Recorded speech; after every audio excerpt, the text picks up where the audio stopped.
Hey guys, this is Non-Lammers of Invoked 101. Welcome back, and today we're going to be taking a look at my first place 10 case tournament Eldlich Invoked deck profile. I was super excited to actually show this off, especially after what transpired.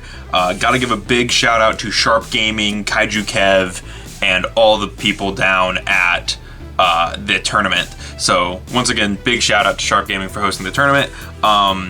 My end record, I was X1 by the end of the tournament, and how it worked was there was 3 rounds of Swiss, at which point I was X1. I played against 2 Adamantipator players and a Dinosaur player who was undefeated in my 3rd round. I believe he was undefeated, but I beat Adamantipator match in the first match. I lost to Adamantipator in the 2nd match, and then I beat Dinosaurs in the 3rd match.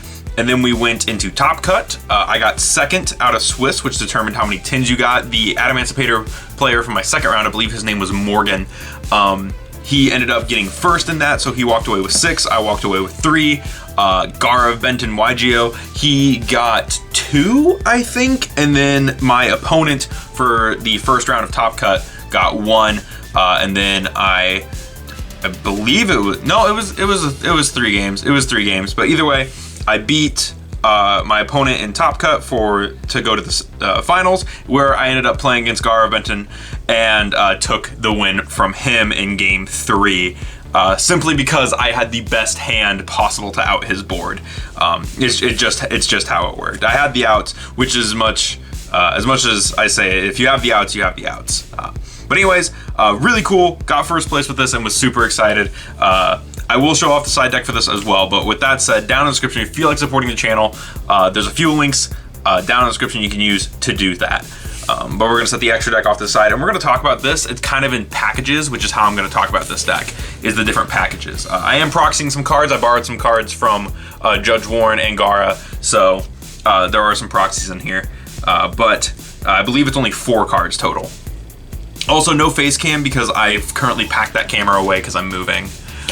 We were playing 2 Eldlich this time instead of 3. 2 Eldlich, I never felt like I needed a 3rd one, honestly. So I felt like 2 Gold Boys was perfectly fine. And then for the rest of the Eldlich stuff, I played 3 Eldlands, which I saw this card a lot and was really happy I saw it. This was really good for baiting negates, because you could activate it and it would take out one of their, either their Herald negate or it'd take out the Borreload Savage negate. So this was a really cool card to have in the deck. And then I only played 1 spell card Eldlixir. I didn't play White Destiny. I just played the 1 Black Awakening. I felt that this card was a little bit better, so I played this one over that. And then 3 Red Eldlixir. This was a really cool card. I really enjoyed seeing this. And then 3 Hawk and 3 Conch. I think the traps were definitely some of the most MVP cards in my deck.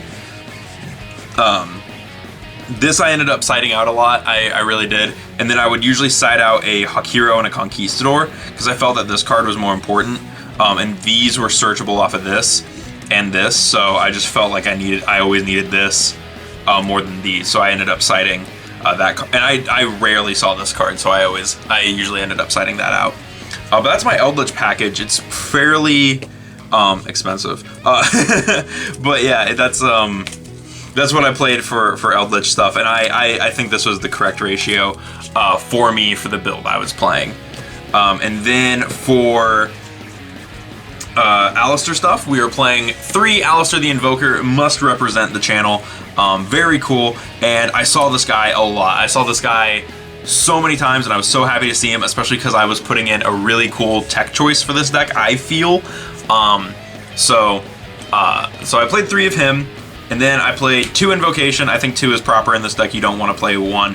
There was a point where I actually sided out 1 Alistair at one point, because I felt that I wanted the other cards more than him, which was kind of interesting. It was the first time I'd done that in ever.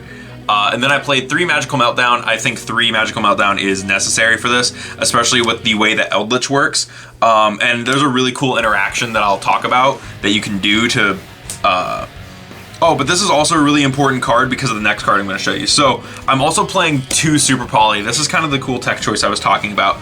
So Dragoon is a card.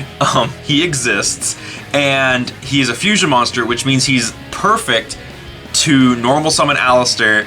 And then once they use a negate to negate Alistair, if you have Super Poly and Dragoon, you activate Super Poly, and then you fuse Dragoon and the Alistair into an Algodes, right? And then if you have Magical Meltdown, Algodes pop effect, your opponent can't respond to it because this says your opponent can't activate cards and effects when a fusion monster is fusion summoned.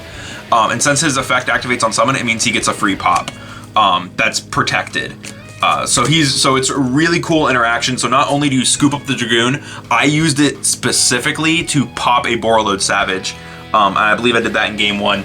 And this card won me both games against my first opponent. Like I saw, like legit, like game 1, I don't think I saw Super Poly, but games 2 and 3, I saw Super Poly, and that's what happened. He lost to Super Poly, which made me realize that yes, this is a card. Even, like, I think Invoked does need to start playing this again, especially with Dragoon, and now that we have Algodes. But that's it for the Invoke stuff, unless you count this next package as an Invoke thing. Which is the Souls package, and this is where the proxies come in. I borrowed these, the Souls from Gara Benton YGO. He graciously let me use his for the tournament, and I can't thank him enough for allowing me to play with that high value of cardboard. But yeah, so I played 3 Souls in the 1 mana. Mana is really cool, mainly because she's a light that you get to send off of this card. And I actually only summoned this once. I think I only summoned it once. The other time I remember seeing it, I discarded it, and the other time I remember seeing it, it didn't matter. So, but I did summon it once, dumped the mana, and then they gammaed my Alistair, so I couldn't make Vert. So I turned this into Anima and sucked up their driver to have a big Anima, and then I just had a mana in the graveyard that I later turned into a Mechaba. So, but yeah, I think mana is definitely better than Apprentice. I like Mana. I think Mana is better overall because it lets you go first. You don't have to like make that decision, that setup, because she's a light, so you just get the Mechaba. But yeah, so that was that, and then I've talked about him enough. I played a Dragoon package. I do, in fact, have a Dragoon. Depending when this video goes up, I think this one's gonna go up first. So spoilers, but the tin that I open on camera, I do pull a Dragoon out of it, and I was so excited. And yeah, I get to use my fancy Red Eyes fusion, and then my Red Eyes Black Dragon, and an Ulti Dark Magician. This was legit just the Dark Magician I had on hand, which is the reason I used it. I wanted to use my Shonen Jump Dark Magician, but I didn't have it on hand, so I didn't use it. So sad boys. But I do play Dragoon in the deck. There's no reason not to. He exists now, so you might as well play him.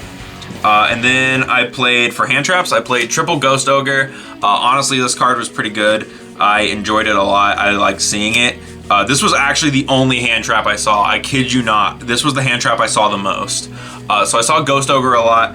I did not see Ash all night. I did not see it the whole tournament, and I'm kind of upset about it because I'm playing 42. So I could have just cut this for consistency purposes. And honestly, I might because I didn't see Ash at all. The third hand trap I played was Imperm, which I think I saw twice, which is kind of ridiculous. Like, I'm playing 9 hand traps, and the only one that I ever really saw was Ogre, which really sucks.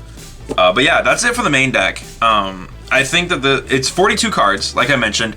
So if you want to cut it down from 42, you can cut the Super Polys. I actually highly recommend them because everyone's going to be playing Dragoon. So if you are playing the Alistair version of this deck, I'd highly recommend the Super Polys. But you could easily cut...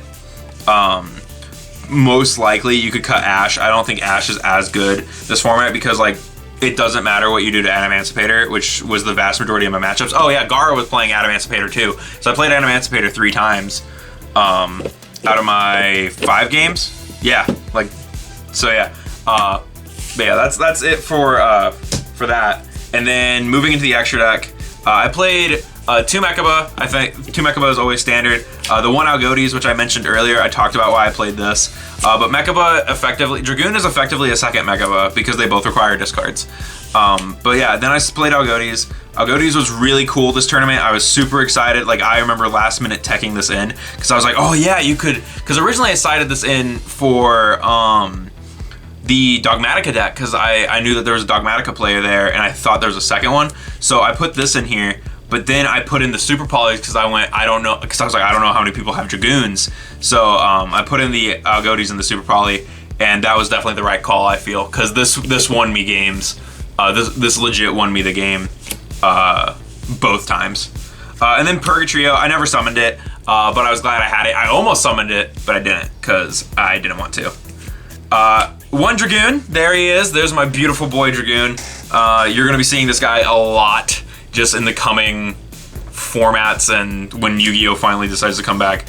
He's here and he's gonna be here for at least a month, which is kind of sad, but yeah, there he is. I only summoned this. I summoned this off Vert once. The other 2 times I summoned this, I hard summoned it off Red Eyes Fusion, and I almost won a game. No, I didn't necessarily almost win a game, but I forgot that he could do burn effects, like he did the pop and burn. So that was my B, but yeah, really good card. And then I played one Natis. I played the Natis mainly for, like I mentioned, Dogmatica, because what you can do is you can just send Natis and then you can send like Pleiades or whatever. You don't necessarily need to send anything. But you could always play Nova. I don't play Nova, as you'll soon learn. I play the 1 Constellar Pleiades for the traps, the 1 Gustav Max for the burn, the Gangradai also for burn. So like, if you leave them with a monster, you can Exi summon this as a 34 like just big stick, and like then you can pop a card in main phase 2, which is really cool, and then burn them for 1,000. So I've done that before. He's basically a second Gustav if you don't kill them already off of the Gustav. And then this is Lieb, which I also borrowed from Gara. So big shout outs to him. I borrowed his Lieb, I think twice now. I think that this is either the second or the third time I've borrowed it. I might have to pick it up off him if I keep doing it. But yeah, and then I have the Sky Palace Gangradai, which I can't remember. I think I borrowed this from Spoon the first time from Gara, and but then I got my own. I can't remember where I got it though. And then for links, 1 Almirage, 1 Secure Gardna. This is the 1 card Mechaba package. The Relinquished Anima, which did come up, and it definitely mattered that it came up. Vert, because Vert is Vert and he's the best Link monster currently, and Boral Sword, which I never summoned Boral Sword. I didn't, so this could have been something else, but at the same time, I didn't feel that I needed any other thing in my extra deck, honestly. Like, I never summoned Lieb, but I knew I might, so like, I never summoned Pleiades, but he's more situational, and then I didn't, like, there's so much stuff in here, like at least 3 cards that I didn't summon, but I wouldn't cut them because they're situational, and this deck doesn't necessarily need them because it's control strategy. But that's it for the main deck and extra, and then I will show you the side deck, because the side deck actually did matter in my opinion. Specifically, the one and only DD Crow. If you guys know me, you know I enjoy DD Crow. I've praised this card a lot. I picked this over Siding Called By because this you can activate on your opponent's turn without having it get popped. You can just hold it. And it came up against Gara where, and I should have done it, but I didn't, where he had exactly 3 Earths, and I felt like he had a Block Dragon in his hand, and I should have crowed, but I didn't. But I had the Crow, but it also came up earlier in the game and earlier throughout other matches that Crow just was really important and a necessary piece to have in my side. The other card that I sided in the most was Nibiru. I sided this in against Adamancipator, and against Gara it mattered, and then against the other Adamancipator player it mattered, but I was definitely glad to have this in my side, because Nibiru still is good against Adamancipator. You just gotta time it right. I played 2 Gams. I think I played 3 Gams. There he is. 3 Gams. I felt like, I was like, I think there's a third one in here. But yeah, I played 3 Kaijus just to break boards.